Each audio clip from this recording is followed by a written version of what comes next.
Allez, on est content de retrouver notre ami Lucas Bertolotto. Comment ça va, mon petit Lucas? Salut mon Kali, ça va très très bien et toi? Impeccable. Écoute, content de te retrouver. Tu sais qu'aujourd'hui, c'est une émission très spéciale. On va parler d'un événement qui s'est déroulé il y a 25 ans. C'est la Coupe du Monde en Afrique du Sud de rugby, bien sûr. Écoute, j'ai pensé à un truc parce qu'on a deux gros invités. On a Philippe Saint-André et Olivier Roumat. Je me suis dit, quoi de mieux que de passer peut-être les clés à Lucas de l'émission.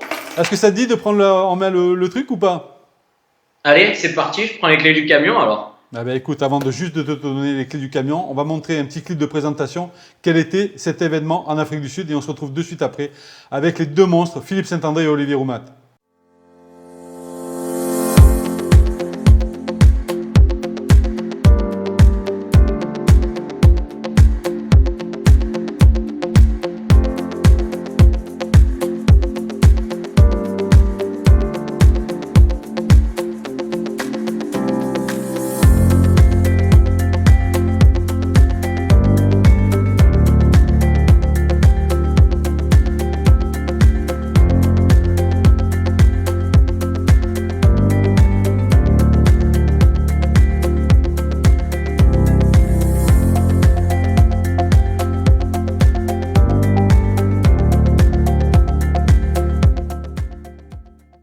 C'est parti, on retrouve les trois légendes du 15 de France qui ont disputé cette Coupe du Monde 95. Alors on commence par Christian Califano. Rebonjour mon Cali, ancien pilier du 15 de France.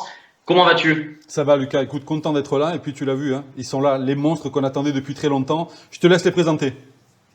Allez, c'est parti. Alors ensuite, Olivier Roumat, l'ancien deuxième ligne, 62 sélections. Olivier, bonjour, merci d'être avec nous.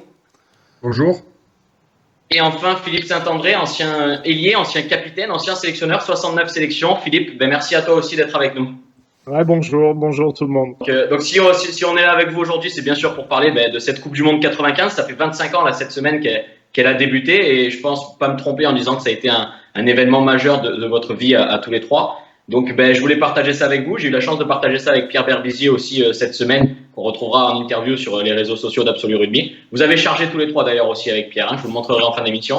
On va parler maintenant de l'arrivée en Afrique du Sud. Il y avait un contexte vraiment particulier à ce moment-là, Olivier, quand vous arrivez en Afrique du Sud. Est-ce que tu peux nous parler un peu de comment vous l'avez vécu ce moment-là? Mais paradoxalement, on était quand même dans une petite bulle. Moi, de mon côté, je ne sais pas ce que dira Philippe et Christian, ce qu'ils diront. Moi, j'ai pas senti vraiment une nation qui poussait derrière son équipe nationale, etc. On s'en est plus rendu compte sur la finale. Malheureusement, on était dans les tribunes où on a vu Mandela qui rentre avec le maillot numéro 6 de François Pinard, la casquette, l'avion et tout. Mais la Coupe du Monde, nous, on était à Pretoria, on était à quelques kilomètres du centre-ville de Pretoria. On était dans notre bulle et on n'est pas quand même réputé pour comprendre l'anglais de façon très précise. Donc la télé, on la regardait pas. Comme disait Philippe, il n'y a pas de portable, pas d'internet, il n'y avait rien. Donc on était un peu entre nous. Et c'est vrai qu'on ne voyait pas que ça allait être que le pays allait pousser derrière son équipe par l'intermédiaire de son président. On préparait nos matchs en espérant aller au bout, c'est-à-dire être champion du monde.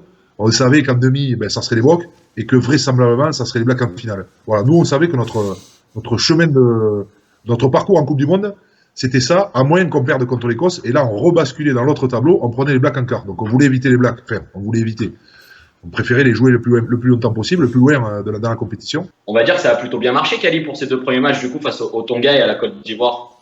Écoute, je ne sais pas si ils reprendront derrière. Hein. Je ne sais pas si ça a bien marché parce que le premier match, ils ont quand même assez secoué. Ça a été tendu jusqu'à la fin et c'était le match, tu vois, à pas louper. Et même, chose un peu bizarre, c'est qu'on a eu du mal aussi contre la Côte d'Ivoire parce qu'ils marquent d'entrée, si je dis pas de bêtises, tu vois, sur un dégagement de Thierry Lacroix. Et je crois qu'on se fait contrer et puis derrière, ils marquent, tu vois. Donc tu vois que sur les deux premiers matchs, on a du mal un peu à trouver nos automatismes. Et puis comme je te dis, c'était deux matchs qui devaient se passer plus que bien. Puis ça nous a mis, peut-être, hein, pas le doute, mais on a compris qu'on était vraiment dans la Coupe du Monde à partir de notamment ces deux premiers matchs, hein, les gars. Non? Ouais, puis après, c'est vrai que les Tongiens, en plus, c'était des découpeurs de tête comme d'habitude, et c'est vrai qu'on avait eu du mal à rentrer dans la partie, et que je pense que le match, il commence à être plus facile à l'heure de jeu, mais Pierre Berbizier aussi avait mis de la concurrence sur son équipe type. Il l'avait pas mise sur le premier match. Et c'est vrai que ces 2 premiers matchs nous ont permis vraiment de rentrer dans la Coupe du Monde. Et puis après, le match de poule contre l'Écosse a été plus qu'important parce que ça a été un match qui a été gagné dans les dernières minutes. Ouais, Philippe, justement, vous parlez du match contre l'Écosse. À quelques minutes près, ça a changé toute votre Coupe du Monde, cette victoire-là. Si vous l'aviez perdue, c'était pas du tout le même parcours par la suite. Ouais, tout à fait. Et puis je me souviens à un moment donné, je crois qu'on doit être à 7 points. Si mes souvenirs sont bons, l'essai valait que 4 points. Et je me souviens que Pierre Berbizier, moi j'étais capitaine, il demande qu'on tape en touche. Et je demande à l'arbitre et il me dit il reste 3 minutes, mais il reste encore 5 minutes d'arrêt de jeu. Et donc, comme on avait Thierry Lacroix qui était au niveau du but, il était exceptionnel. Je crois qu'il était pratiquement à 100%. Je dis à Thierry, tu la sens. Et donc, au lieu de taper en touche, ce que Pierre Berbizier, qui était notre entraîneur, avait demandé, moi je suis capitaine et on tente les 3 points. Heureusement, Thierry Lacroix la passe. Et par contre, on savait qu'il nous restait encore 4-5 minutes pour marquer un essai pour passer devant. C'est vrai que les 5 dernières minutes, on a poussé fort, etc. Et sur un bras cassé, je crois, après une mêlée où on emporte les Écossais, on joue un bras cassé rapidement. Et il y a cet essai d'Emile Ntamak en coin qui nous fait passer devant, mais je pense à la 84e ou à la 85e minute. Du coup, sur cette Coupe du Monde, vous avez eu la chance, entre guillemets, de ne pas l'affronter parce que vous avez joué l'Irlande en quart de finale. L'Irlande, Philippe, est-ce qu'on peut dire que ça a été un match un peu déclic pour vous, un match référence? C'est pas un match référence, mais c'est un match abouti. Je sais pas combien il y a à la fin, 24, 25 points. On doit prendre que 3 points, mais c'est un match, voilà. On les domine de la tête et des épaules. Je crois qu'on marque deux essais, mais c'est vraiment un match où il y a eu aucune crainte et un match vraiment contrôlé. Mais après, sincèrement, on avait envie de jouer les Blacks, mais en finale de la Coupe du Monde. On aurait aimé les jouer, surtout que sur les deux dernières confrontations, comme je l'ai dit auparavant, on les avait gagnés. Mais c'est vrai que le quart de finale de cette Coupe du Monde, c'est vraiment le match maîtrisé, contrôlé, où jamais une seconde, on a eu peur. Non, Kali, t'es d'accord avec moi? Ouais. Non, mais c'est. Je pense que franchement, tu vois, l'Irlande, c'est. On attendait, tu sais, je pense qu'on savait qu'on allait les prendre, parce qu'on les avait joués quand même pendant le tournoi.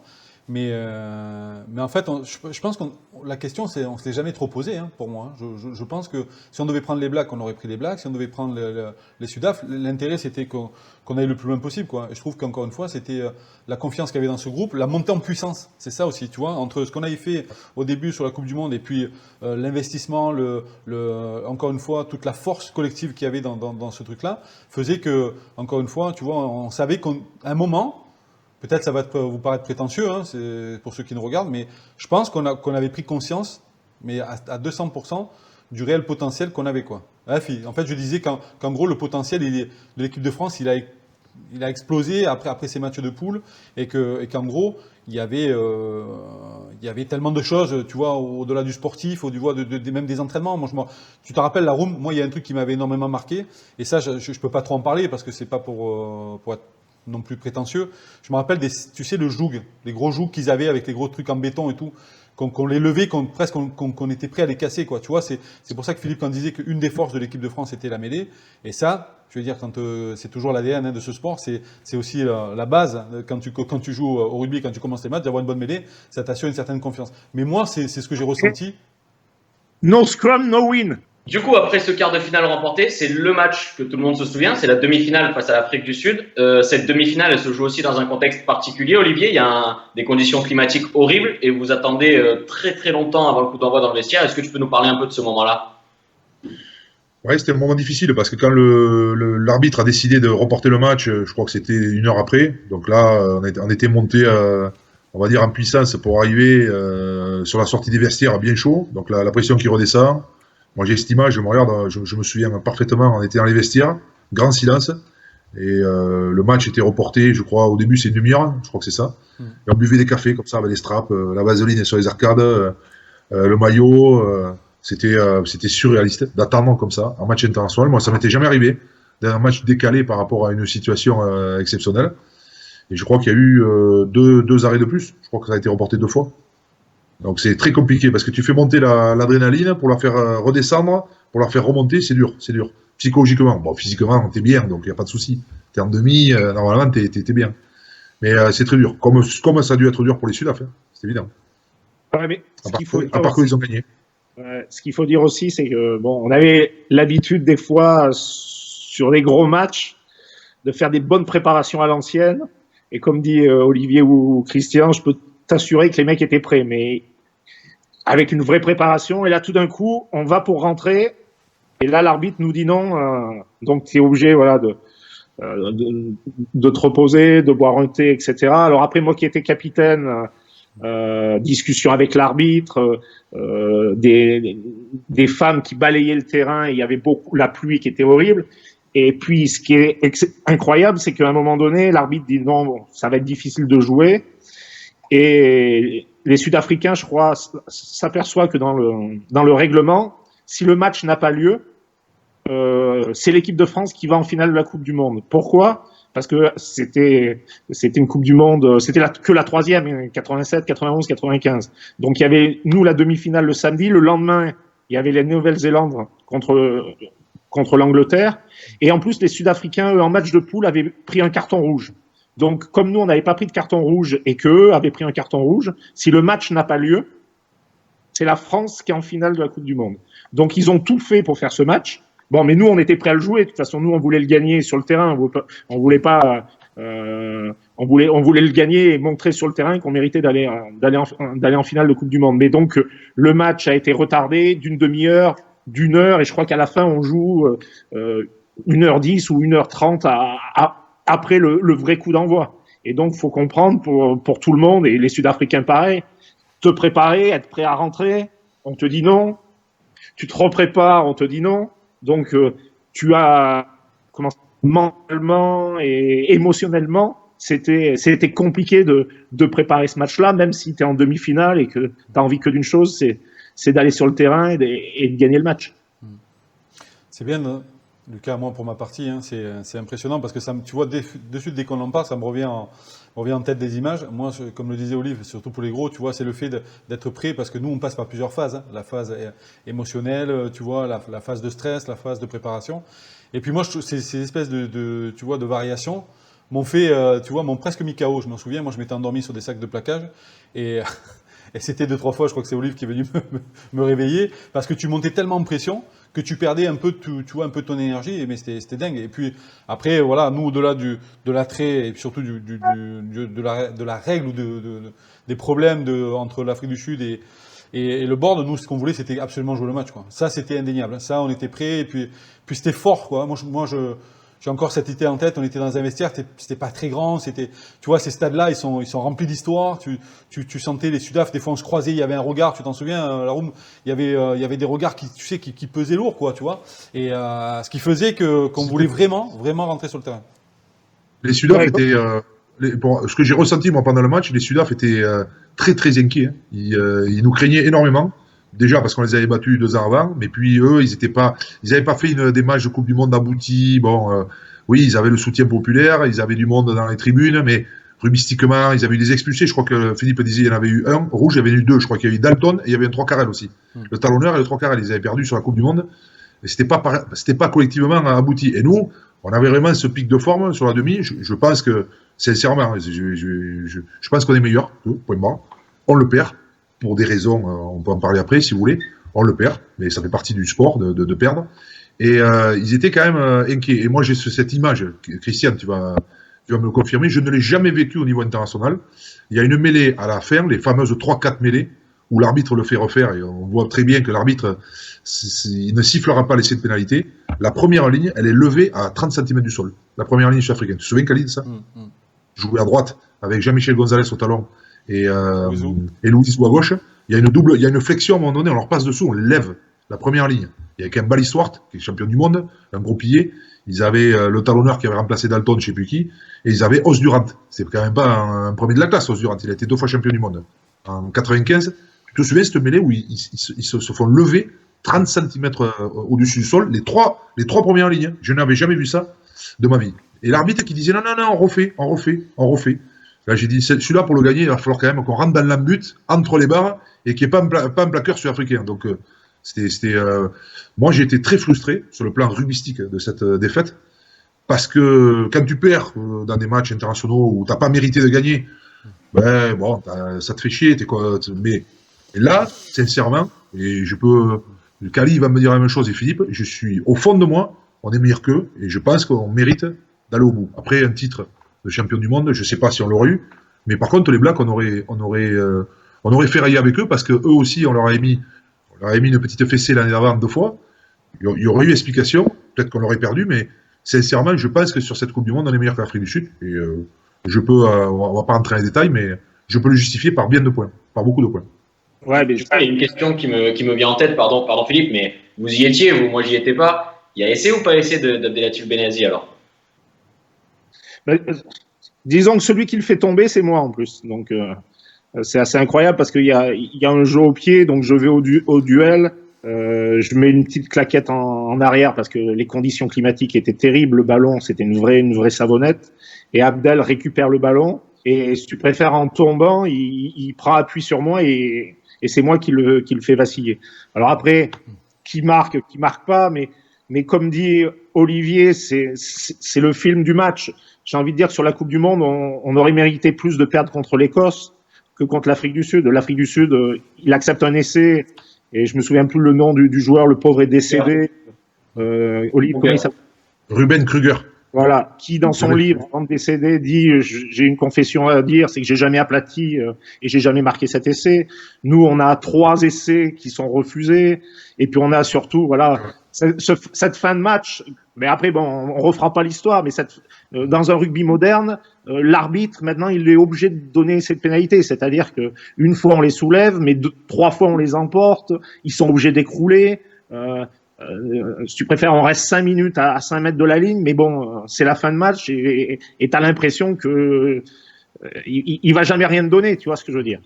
Maintenant, si tu préfères, une mêlée écroulée, 2 mêlées écroulées, la 3e, le mec, l'arbitre, il va au milieu des pageoles et c'est de pénalité. Et c'est vrai que cette sensation-là, c'est qu'il y a eu tellement de faits de jeu et tous ces faits de jeu ont pas été, on va dire, le rebond a été de l'autre côté durant toute cette partie. Alors après, ça a été exceptionnel pour l'Afrique du Sud, pour le pays, contre l'apartheid, etc. Mais quand toi, tu es l'adversaire qui perd en demi-finale, et ça, Christian et Olivier vont le dire, quand on est en finale et qu'on est derrière les poteaux et qu'on voit les Sud-Africains rentrer sur le terrain, on chialait tous comme des gamins. On avait l'impression qu'on aurait dû être sur ce terrain-là. Tu te souviens ce que tu me dis, Philippe? Tu te souviens ce que tu me dis? On était à côté, on regarde la finale, on chialait parce qu'on se dit on aurait dû y être, quoi. Et tu me dis, tu vas voir, ils vont gagner. Tu m'as dit, les Sudaf. Tu m'as dit ça. Et putain, s'ils gagnent quand même, après le match qu'ils ont fait contre nous, les Blacks, ils étaient intouchables. Et ils ont gagné 15-9. Ils sont arrivés à gagner ou 15-12 sur un drop de Stransky. Mais c'était leur Coupe du Monde. Donc voilà. Et je fais le parallèle par rapport à la Coupe du Monde de 2011 où la France perd d'1 point contre la Nouvelle-Zélande. C'est pas tout à fait pareil, mais c'est un peu le même style. C'est-à-dire que tu as l'arbitrage, tu joues le pays hôte sur une demi-finale ou une finale, et tu sais que les 2 équipes, elles sont... Alors moi je suis persuadé qu'on était meilleurs qu'eux, mais on va dire, allez, c'est 50-50. Donc c'est-à-dire qu'en demi-finale, il faut vraiment avoir une classe au-dessus, Bon, et là, l'arbitre, automatiquement, l'environnement, la pression, ça ne veut pas dire qu'il voulait faire gagner l'Afrique du Sud, mais il est influencé différemment que si ça avait été France-Afrique du Sud au Stade de France. Ouais. Et bien, ça a été la même chose pour la finale Coupe du Monde France-Nouvelle-Zélande en 2011. L'arbitre, il doit siffler Mako, il ne le prend pas. Il y a des obstructions qu'il ne voit pas, et tout, etc. Donc, c'est humain. Mais nous, par contre, on était très, très, très, très frustrés. Et, je me souviens, on pleurait comme des gosses. Tu te souviens, Philippe, à la 3e mi-temps.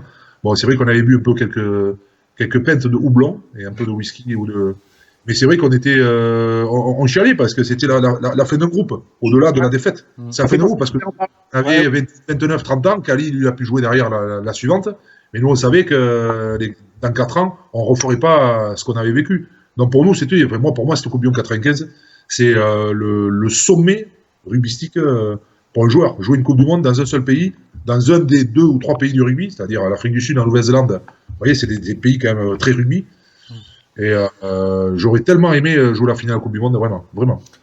Alors je vais vous raconter une petite anecdote là tous, c'est que derrière je pars aux Sharks jouer pendant 4 mois ou 5 mois, et contre l'avis général de la fédération, Je rentre, je suis licence rouge. Enfin bon, on était des vilains petits canards. Et malgré tout, avec Thierry Lacroix, on est parti avec Thierry tous les deux.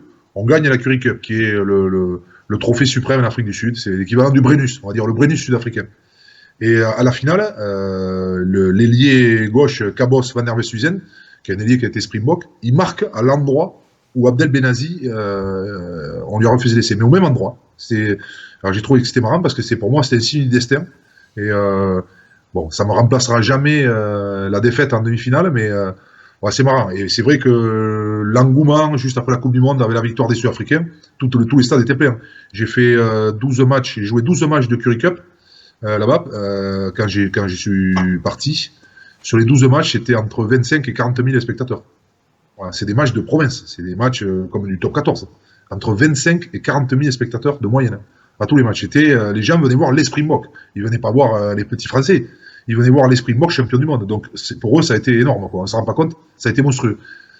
Et les pour mecs, nous, on a un peu souffert. Bon, après, avec le temps, c'est vrai que... Mais par contre, moi, je n'en garde finalement que des bons souvenirs. Enfin, je ne sais pas ce que tu en penses, Philippe. Parce que c'est des souvenirs extraordinaires, comme disait Christian. De potes, de copains. Et puis, rugbystiquement, oui, bon, on a perdu, mais... On s'en est remis et voilà, puis on peut pas revenir sur le passé, mais il y a tellement d'autres dans le rugby français, des matchs comme ça qu'on aurait dû gagner, qu'on aurait pu gagner, qu'on n'a pas gagné. Voilà, mais ça fait partie du sport. Mais Christian Olivier, ce groupe, il avait de la moelle parce que bon, tu perds cette demi-finale qui est terrible et je te dis voilà, moi rarement j'avais senti autant de tristesse dans un vestiaire. Alors pendant 3 jours, on part un peu en vrille, on fait la fête, etc. Mais on arrive quand même à se regrouper pour gagner les Anglais le jeudi pour une 3e place, dire good game à Will Carling et d'avoir la médaille de bronze. Alors c'est la médaille en chocolat parce que sur une Coupe du Monde, tu veux aller en finale de la Coupe du Monde. Mais tu te dis voilà qu'il y avait quand même un sacré groupe parce qu'après que tu prends un boomerang dans la gueule comme ça, on arrive quand même à se remobiliser pour gagner les Anglais sur cette 3e place. Mais toi, Olivier, qui a joué avec ces Sudaf après, ils sont revenus, ils t'en ont reparlé de ce match en demi-finale ou pas? Oui, j'en ai reparlé avec eux parce qu'au Sharks, il y avait Small, Joubert, Marc Andrews, ils étaient 3 ou 4. Ils n'ont pas trop insisté quand même parce qu'ils ont vu que ça me gonflerait vite. Mais je leur ai dit quand même, l'histoire de la montre, ils la connaissaient. Hein, l'histoire de la montre avec le président Louis Leut qui a offert une montre en or au repas officiel de fin de Coupe du Monde à l'arbitre Derek Evan, le Gallois. Et ils sont au courant de ça. Et donc, voilà. Mais après, eux, ils sont champions du monde. Donc, de toute façon, même si on bataille, on ne va pas leur enlever le titre. Moi, je me suis plus comment dire, inscrit dans la culture sud-africaine pour jouer avec eux. Déjà, la barrière de la langue, il faut parler anglais, il faut apprendre. La moitié, ils jouaient parler en afrikaans, donc c'était un peu compliqué au début. Puis en plus, quand je suis arrivé, il y avait 2 deuxième lignes Springbok. Donc après, moi j'ai joué et l'autre il n'a pas joué. Donc ça a été un peu tendu. Et après, une fois que sur le terrain, tu donnes pour ton équipe, quelle qu'elle soit, hein, que ce soit le Stade Toulousain, Clermont ou Dax ou les Sharks. Les Sudaf, après, c'est super mec. Pour ça, moi j'ai beaucoup d'amitié, beaucoup d'amour pour eux, même s'ils m'ont fait beaucoup de mal sur ce match. Pas eux, mais les circonstances, parce que c'est des joueurs qui donnent tout ce qu'ils ont. C'est des joueurs qui aiment le rugby, mais à se détruire le corps humain. Hein. C'est des joueurs vraiment. Moi, j'ai été impressionné quand je suis arrivé en juillet 95, 15 jours après la Coupe du Monde. J'arrivais, on était affûté, Philippe, et tu le sais, on était sec, on s'était entraîné avec Pierre, Cali, tu le sais. J'ai mis 1 mois pour m'adapter à ce type d'entraînement.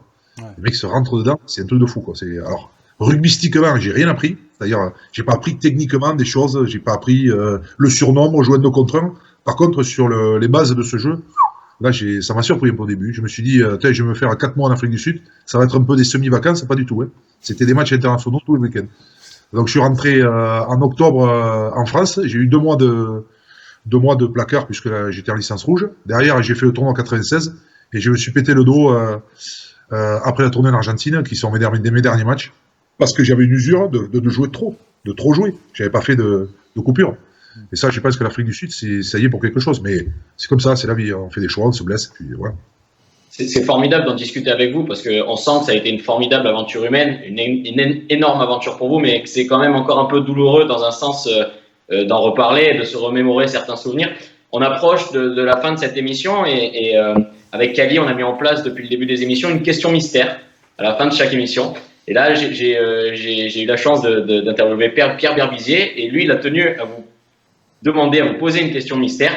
Donc, je vais vous montrer ça. Une petite anecdote, non, à Olivier Roumain, c'est savoir s'il se rappelait du footing qu'on avait fait tous les deux.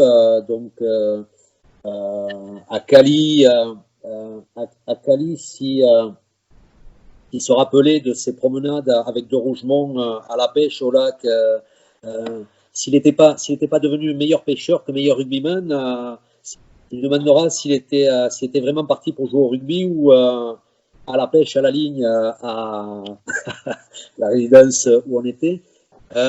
Philippe, souvenir de Philippe, l'entretien qu'il avait eu avec Olivier Roumat à l'issue de l'annonce de la première équipe contre le Tonga. Donc voilà, c'est Pierre Berbizier. Donc il a demandé à Olivier s'il se souvient de son footing. Donc Olivier, il nous en a un petit peu parlé tout à l'heure. Oui, je m'en souviens, il m'avait explosé complet. Kali nous a demandé s'il avait une carrière de pêcheur, du coup, après cette Coupe du Monde. Ouais, c'est bien parce que tu vois, tout le monde en a pris pour son compte. Non, parce que Laroume, il en parlait tout à l'heure pour les footings, parce que c'était moi je m'en souviens, dès que tu entendais taper, vous vous rappelez, à 5h ou 6h du matin, Pierre à la porte, les mecs se faisaient la malle, hein. Ils disaient, jamais il déconnait avec ça et le prendre au footing. Mais Laroume, c'est pas, parce qu'on parle beaucoup de footing avec Laroume, je pense que tous les joueurs de l'équipe de France qui sont venus en équipe de France pendant cette génération-là, ils ont tous fait un footing avec Pierre, je m'en rappelle, moi, tu t'en souviens, Laroume, quand il m'avait fait faire le tour du Canada. Et toi, c'était quoi, Phil? Je crois que c'était. Il m'avait demandé d'aller voir Olivier après l'annonce contre le Tonga. J'en ai parlé. Ouais. C'est un bon souvenir. Mais après, Laroume avait fait une Coupe du Monde exceptionnelle. Voilà. Ouais. Et il était venu me voir dans la chambre, Pierre, hein, juste après que je me sois cassé. Il est venu me voir, je crois qu'il y a Philippe d'abord. Et après, il y a Pierre. D'abord d'aller te voir, et puis après. Et donc, moi, j'étais en pion à Lolo Cabane. Donc, Lolo Cabane, il était à côté, il entendait tout. Donc, Pierre, il dit, ouais, tu comprends, t'as pas le droit de faire ça et tout. Bon, je m'étais excusé, je lui avais dit, c'est vrai que j'ai déconné, mais ça m'était sorti comme ça. Tu vois, j'avais pété un câble. Et derrière, il a dit, après, Pierre, que j'avais fait l'après-midi, parce que ça, c'était l'annonce, c'était le matin, le meilleur entraînement de ma carrière et tout. C'est même pas vrai. J'avais jamais fait le meilleur entraînement. Mais tu vois, les entraîneurs, ils sont toujours un peu tu vois, dans la symbolique, parce qu'on s'était expliqué, j'avais fait le meilleur entraînement de l'après-midi de la Coupe du Monde, ce qui n'est pas vrai. Après, revenir sur Pierre Berbizier, c'est sûr que nous, on est une génération il nous a marqué. Alors moi, en plus, je sais pas si tu jouais, Olivier, en 91 à Twickenham contre l'Angleterre, mais moi, donc, on a fait je jouais avec Abdel en deuxième ligne. On a fait le dernier match de Pierre Berbizier en tant que joueur, parce qu'il faut pas oublier qu'il a joué donc en 91 le tournoi des 5 nations à l'époque. Après, il n'a pas été pris pour la Coupe du Monde pour des aspects, on va dire, politiques. Et après, il est notre entraîneur. Et c'est vrai qu'il nous a marqué.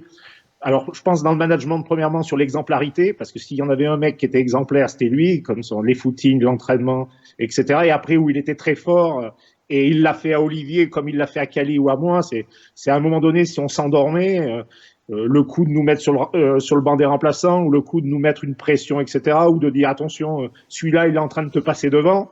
Et automatiquement, quand on est des compétiteurs, tu mets les bouchées doubles et tu reprends ta place de titulaire. Et là-dessus, il savait très très bien jouer avec ce groupe-là. Et après, Olivier l'a dit, il était un précurseur sur le fait que pour lui, une équipe devait être disciplinée et qu'au niveau international, la discipline te faisait gagner énormément de matchs. Après, moi, si je dois résumer Pierre, c'est une petite qui aime bien châtie bien. C'est-à-dire que Pierre était capable d'être très dur avec toi.